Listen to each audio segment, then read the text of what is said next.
ഒരു ബിസിനസ്സുകാരനോട് ഒരൊറ്റ ചോദ്യം ചോദിച്ചാൽ മതി, അവൻ്റെ ബിസിനസ്സിൽ അവരെത്ര കമ്മിറ്റഡ് ആണെന്നും സീരിയസ് ആണെന്നും അറിയാം.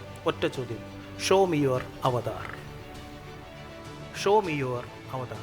എൻ്റെ അടുത്ത് ചിലർ കൺസൾട്ടിങ്ങിന് വന്നിട്ട് പറയും, സാറേ എൻ്റെ ഈ പ്രൊഡക്റ്റ് അങ്ങോട്ട് വിൽക്കാൻ പറ്റുന്നില്ല, ഈ പ്രൊഡക്റ്റ് മേടിക്കാൻ നിങ്ങൾ ടാർഗറ്റ് ചെയ്തിരിക്കുന്ന ആളുകളുടെ അവതാർ ഇതാണ്. അവൻ്റെ കയ്യിലില്ല. കൺസൾട്ടിങ്ങിൽ ഒറ്റ പണിയേ ചെയ്യത്തുള്ളൂ, ആ അവതാറിനെ സെറ്റ് ചെയ്ത് കൊടുത്തു വിടും. എന്നിട്ട് പറയും ഇവരെ പോയി കണ്ടെത്താനുള്ള ഇന്ന മാർക്കറ്റിംഗ് സ്ട്രാറ്റജി ചെയ്യും. ഞാൻ എൻ്റെ ക്ലയൻസിനെ കുറിച്ച് പറയുന്നത് നിങ്ങൾക്ക് യോ ഇതെന്നെക്കുറിച്ചല്ലയോ പറയുന്നത്, എൻ്റെ കാര്യമല്ലയോ പറയുന്നത്, എന്താ ഇന്നിവിടെ വന്നേ, എൻ്റെ ഏതൊക്കെയോ വീഡിയോസ് കണ്ടിട്ട് എന്താ ഇന്നിവിടെ വന്നേ, നിങ്ങളെക്കുറിച്ചാണ് ഞാൻ പറയുന്നത് എന്ന തോന്നൽ നിങ്ങൾക്കുണ്ടായി.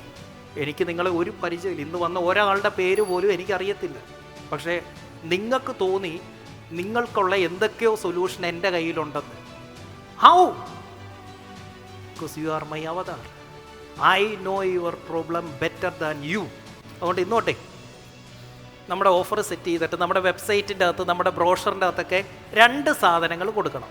ഒന്ന്, ഈ ഓഫർ ആർക്കുള്ളതാണ്, ഈ പ്രൊഡക്റ്റ് ആർക്കുള്ളതാണ്. അതിൻ്റെ താഴെ ഒരെണ്ണം, ഇത് ആർക്കൊക്കെ തരില്ല. എന്തായിരുന്നു ഇതിൻ്റെ പരസ്യം മൊത്തം പോയത്? Only for business owners. ഇതൊരു ചക്രവ്യൂഹമാണ്. ഇന്ന് ഇതിൽ വന്ന് പെട്ടതാ, ഇനി ഇതിൽ നിന്ന് പോകാൻ പറ്റത്തില്ല. സോ എന്താ ഇവിടെ പറയുന്നത്? ആരൊക്കെ എൻ്റെ കയ്യിൽ നിന്ന് മേടിക്കണം, ആരൊക്കെ ഞാൻ തരില്ല എന്ന് സ്പെസിഫൈ ചെയ്യണം. അപ്പം എന്തായി? It becomes more കമ്പലിങ്. ഇത് ഞങ്ങൾക്കുള്ളതാണ്, ഇത് എനിക്കുള്ളതാണെന്ന് അവർക്ക് തോന്നും. ഇത് ഇവർക്കുള്ളതല്ല, ഇത് എനിക്കുള്ളതാണ് എന്ന് തോന്നും. അതുകൊണ്ട് നമ്മൾ ഓഫർ സെറ്റ് ചെയ്തിട്ട് നമ്മുടെ സെയിൽസിലിടുമ്പോൾ ടിക്കിടണം, ആർക്കൊക്കെ ഉള്ളതാണ്, ഹൂ ഓൾ ക്യാൻ പാർട്ടിസിപ്പേറ്റ്. അതോടൊപ്പം ക്രോസ് ഇടണം, ആരെയൊക്കെ ഞാനിത് തരത്തില്ല. ഇത് തരത്തില്ല എന്ന് പറയുമ്പോഴാണ് ഒരു സാധനത്തിന് ഡിമാൻഡ് കൂടുന്നത്. ആണോ? ഞങ്ങൾക്കുള്ളതാണ്, കോട്ടിട്ട് വരണം. അപ്പോൾ അത് പ്രീമിയം പ്രോഗ്രാം കൊള്ളാം, അതിനൊക്കെ തന്നെ കോട്ടിടിപ്പിച്ചേ. നമ്മളിൽ ഒരു മാറ്റം ഉണ്ടായി എന്ന് നമുക്ക് മനസ്സിലാകണമെങ്കിൽ 4 ആഴ്ച വേണം. നമ്മളിലൊരു മാറ്റം ഉണ്ടായെന്ന് നമുക്ക് മനസ്സിലാവണമെങ്കിൽ 4 ആഴ്ച കൺസിസ്റ്റൻ്റ് ആയിട്ട് ആ മാറ്റം നമ്മൾ ചെയ്താൽ നമുക്ക് മനസ്സിലാവും, യെസ് ഞാൻ മാറി. 8 ആഴ്ച നമ്മൾ കൺസിസ്റ്റൻ്റ് ആയിട്ട് ആ മാറ്റത്തിനോടൊപ്പം നിന്ന് കഴിഞ്ഞാൽ നമ്മുടെ ഭാര്യയ്ക്കോ ഭർത്താവിനോ മനസ്സിലാവും, നമ്മുടെ പാർട്ട്ണർക്ക് മനസ്സിലാവും, ഇയാളിൽ എന്തോ ഒരു മാറ്റമുണ്ട്.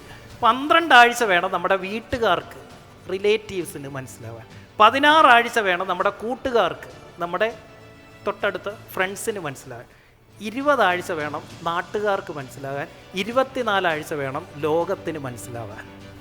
നിങ്ങൾ മാറിയെന്ന് നിങ്ങൾക്ക് മനസ്സിലാകാൻ 4 ആഴ്ച.